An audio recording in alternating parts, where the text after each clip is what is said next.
Yes guys, welcome back to another video. Welcome to the George Benson Football channel for a little updated version of a video that I shot with Eunice a few weeks ago when I said Chelsea would win the Premier League title. I'm not going to sit here today and tell you anything other than I think that Chelsea are going to win the Premier League title, but I want to sit and talk to you guys here on GBFC today about Cristiano Ronaldo, the impact that he's already had on Manchester United, and why I honestly think that Ronaldo versus Lukaku is a narrative that is kind of being highlighted at the moment, but why I honestly believe it could be the deciding factor in who wins the Premier League this season. I think this Ronaldo versus Lukaku returning narrative, as great as it sounds for those of us in football like myself who's a bit of a romantic, I like to see stories that had a beginning and an end, but then they get reinvigorated like a phoenix and it comes back into the footballing world we live in today. Ronaldo left Manchester United 12 years on, he comes back and he scores twice on his return. Lukaku comes back after all these years away from Chelsea, his dream to play for Chelsea Football Club, scores away at Arsenal on his debut, has a decent performance at Liverpool, and then back at Stamford Bridge, he finally gets those goals at Stamford Bridge, two of them to help Chelsea win 3-0. Manchester United and Chelsea are currently locked at the top of the Premier League table. Liverpool are there as well, and I want to give a couple of moments here at least to discuss both Liverpool and Manchester City, who I think are most people's also favourites to win the league. City started the season with a poor result against Spurs. They'd at that point lost 3 matches in a row by a single goal to nil. But this is Manchester City. This is Pep Guardiola. This is a team who last season could have won absolutely everything. If Chelsea didn't beat them in an FA Cup semi-final, a Champions League final, they absolutely ran away with the Premier League. They won the League Cup as well, but it could have been so much more. And nothing's really changed that much at Manchester City. Yes, Aguero is no longer there. Yes, they didn't buy a striker, but they didn't have one really last season either. We see Kevin De Bruyne playing in a false 9 forward role. And this year they're going to be absolutely brilliant again. I think that the fact that they didn't sign a striker this year means that Man City will certainly be front runners to the signature of Erling Haaland next summer. But this Premier League season is set to be one of the most entertaining, exciting and competitive ever. Liverpool have looked blistering so far as well. They've got 10 points from their first 4 games as well. I watched the match against Leeds yesterday and Leeds were defensively shambolic, I would say, to be as kind as possible. Trent Alexander-Arnold looks as though he's thrown all of that bad form that we might have seen over a period of time behind him. He's looking like the real deal again. They're just looking on fire. Mo Salah now has 100 Premier League goals. Sadio Mane's not far away either. And Liverpool are looking dangerous too. However, I think Chelsea would have beaten Liverpool if Reece James was not to be sent off. And I'm not going to sit here complaining about that because the season is 38 games long.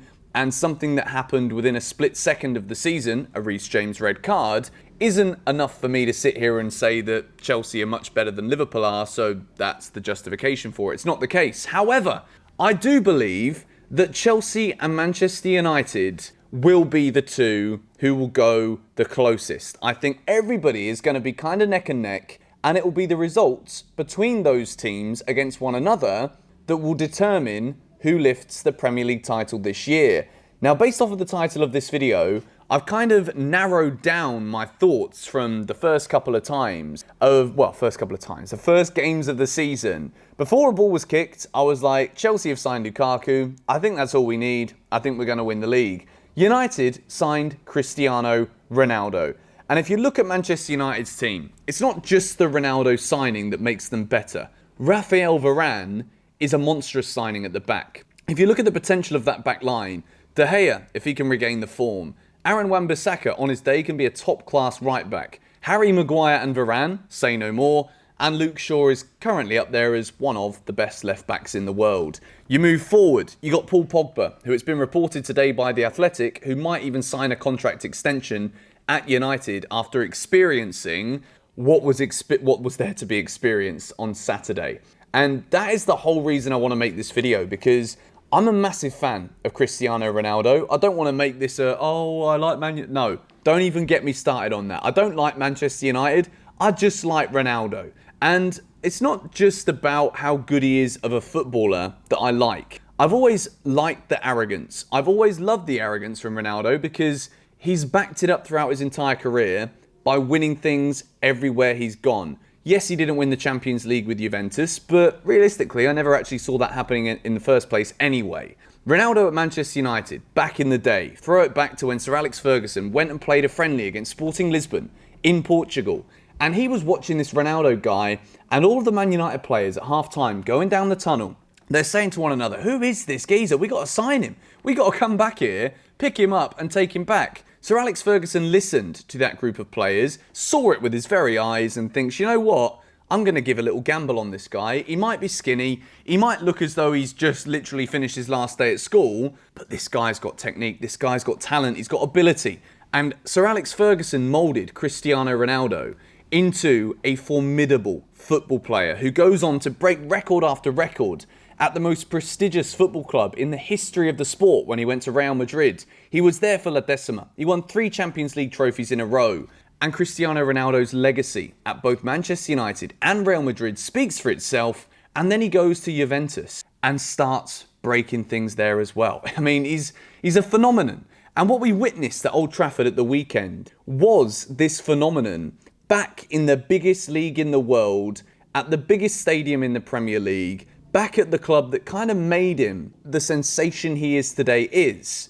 And I could just feel, even through the television, I kind of wish I was at Old Trafford in some weird way, because I think the actual experience of feeling Ronaldo's return and the boost it gave to Man United's fans, you could hear it through the TV, that Old Trafford has not been like that since Sir Alex Ferguson left. When they had that title-winning party on his last day, when he gave that speech, I don't think I've ever heard, even through the TV, Manchester United, Old Trafford, be that excited and that buzzing for something ever again. And it was just a match week number 4, comfortable 4-1 win at home to Newcastle. Not even the best performance, I think, from United. I think United fans would even agree that they didn't play up to the standard that those players can play at. So the reason I really do pinpoint Manchester United as Chelsea's biggest threat to winning the Premier League this year is the Ronaldo factor. You know, I've been popping up a few stats on the screen throughout this video for you guys to witness, but I wanted to give you my thoughts on Ronaldo's return, really.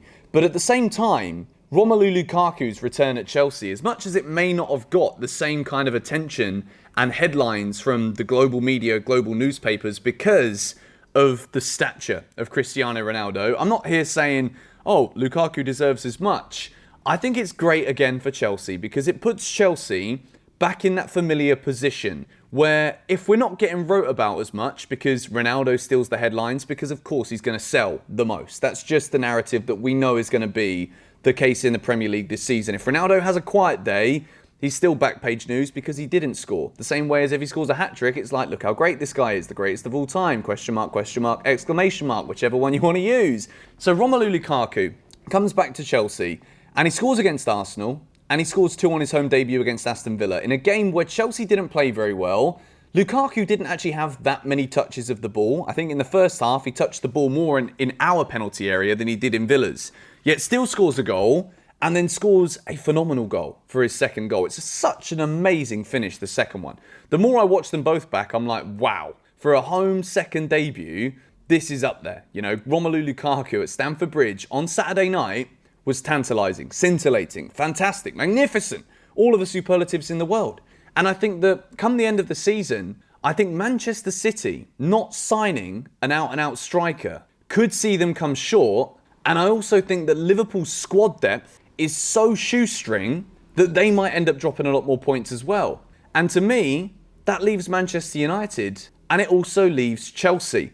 No disrespect to Spurs, who are on 9 points. No disrespect to bloody Brighton and also West Ham, who have made excellent starts to the season too. But I think realistically, this title conversation this season could end up boiling down to the Ronaldo versus Romelu Lukaku battle. I would be delighted if that is the case, because from a footballing spectacle, seeing Ronaldo make United challenge again for the Premier League is exciting for the footballing world. I'm not going to sit here and say I want United to do well because I bloody don't. But I would love to see Ronaldo do what he did at the weekend and just keep creating these headlines because it puts Thomas Tuchel's Chelsea back where we do our very best. And that is when people don't quite think we're going to make it. If you listen to all of the respectable pundits, or maybe not even the most respectable ones either, everyone's talking about Chelsea right now. Everyone is saying this is a good team. The stats don't lie. Since Thomas Tuchel came over, we've accrued the second highest points tally already. We keep clean sheets as if it's like eating a bloody roast dinner on a Sunday afternoon. It's a given. It's absolutely necessary. And we have the depth in the squad where, even with injuries, we have got quality, pure quality, to come in and fill in. And I think Romelu Lukaku solves so many of Chelsea's problems. 3 goals in his first 3 games. It's already, I'm licking my lips at the idea of what he's going to do in a Chelsea shirt this season. I think at 28 years old, we've signed the best striker that Chelsea could have signed. In the prime years of his career, at the club that he loves, it's written for Lukaku the same way that it is written for Manchester United's Cristiano Ronaldo. Now, I know that we're mostly Chelsea fans here on GBFC. However, I would love for you guys to let me know in the comments down below, do you see Manchester United as our biggest challengers this season? Or am I being a little bit too over the Ronaldo thing? Am I writing off City and Liverpool too quickly? I think it's going to be a title race, that is for sure. But I believe come the final 4 games of the season, I think City not having a number 9 and Liverpool's squad depth could make it just the other 2. Chelsea, Man United. Let me know your thoughts on this in the comments down below. And yeah, thank you guys for watching both of the GBFC videos today. Chelsea news went out earlier. Tomorrow is, of course, match day. It's our chance to retain our Champions League trophy, and it begins at home to Zenit St. Petersburg in the Champions League. So match preview in the morning and 6 things we learn out after the Champions League game. Thank you guys for watching. Hit the like button if you enjoyed this. Subscribe if you are new, and I'll catch you guys later. Come on, you Blues.